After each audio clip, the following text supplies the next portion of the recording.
It's April, oh kneel in the grass for thy son, or it's April, oh kneel for the woke. So in the last episode of April, we talked about how April is a character who's playing the sun, she's the spring, and she's surrounded by the Ninja Turtles who all represent different angles of the sun and or moon, as in Leo and then Don. Today we'll further build upon that, where you see April representing the yellow or the sun, combined with the other Ninja Turtle they all form together to kind of form the symbol of the rainbow. And the rainbow is a symbol in the biblical sense, but it's also a play on assembly or a symbol where the team or all the different colors come together to fight against the giant threat, which is usually the supermoon. And we see that the Ninja Turtles series has a bunch of giants in it in the sense of Super Shredder, Krang, and even the Technodrome, which is a giant moon underground or a moon's eye underground. So you see these same kind of story being told or just encoded in the Ninja Turtles with the idea of the rainbow. Now, keep in mind that this film is being made where April has been changed to a black character because we're in the moon phase of storytelling right now.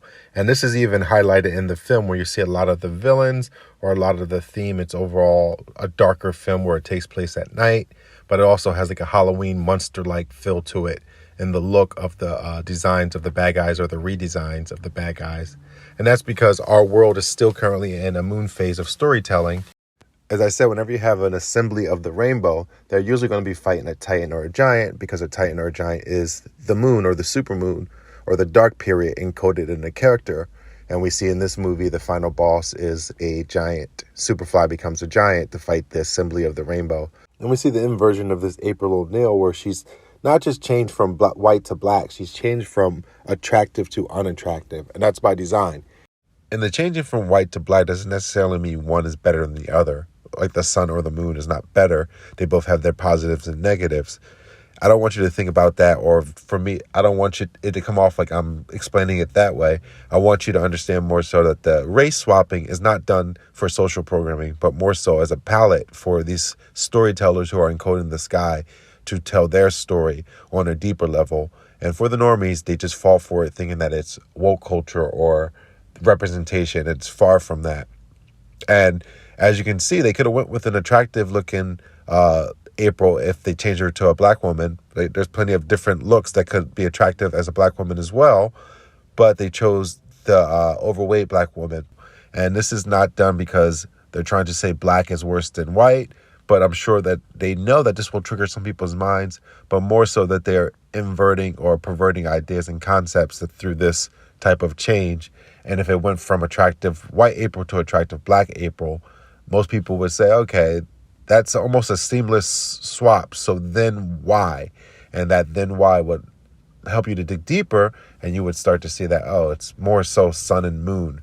And to note, this isn't the first time April's been black. There's been many renditions of April being black and or white, but we also see this slow degradation of the April look in a lot of different renditions of April. Remember, April is a character who's playing the sun, but she's also, as the female character, supposed to represent fertility, spring, and youthfulness. And whenever you have this kind of character who's the young female fertile flower, fertility is something that everyone's thinking about, and on a subconscious level, whether you know it or not.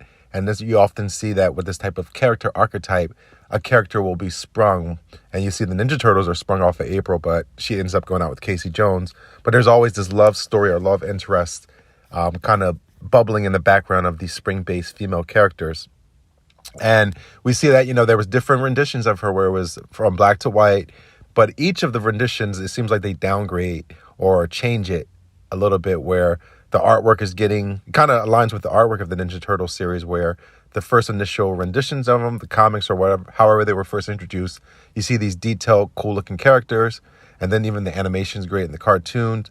But as we progress, we get different renditions of the show, and some of the renditions are basic Nickelodeon-type artwork or animation, almost kind of trying to align with the lowering of minds if you pay attention with how great it used to look to now. And then we also have the African-American look, or the black April O'Neil, the moon-based April O'Neil in the Nickelodeon show, where they have a smaller girl playing April O'Neil, a smaller rendition of April O'Neil. And then what's interesting about this one is she parallels the Moon Girl character from Marvel.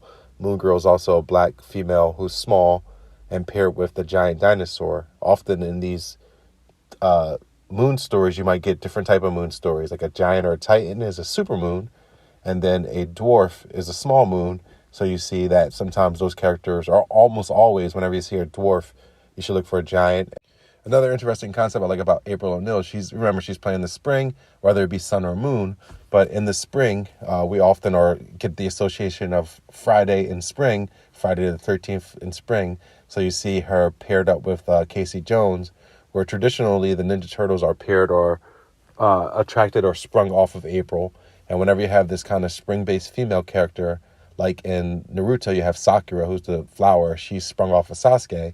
And in Sonic, you have Amy, which is a play on May, sprung off of Sonic. Well, in the Ninja Turtles sense, they're sprung off of April, specifically Donatello.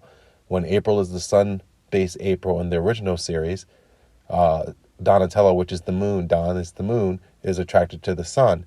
Well, in the newer series, we now have the moon-based April, and Leo, the sun, is attracted to her.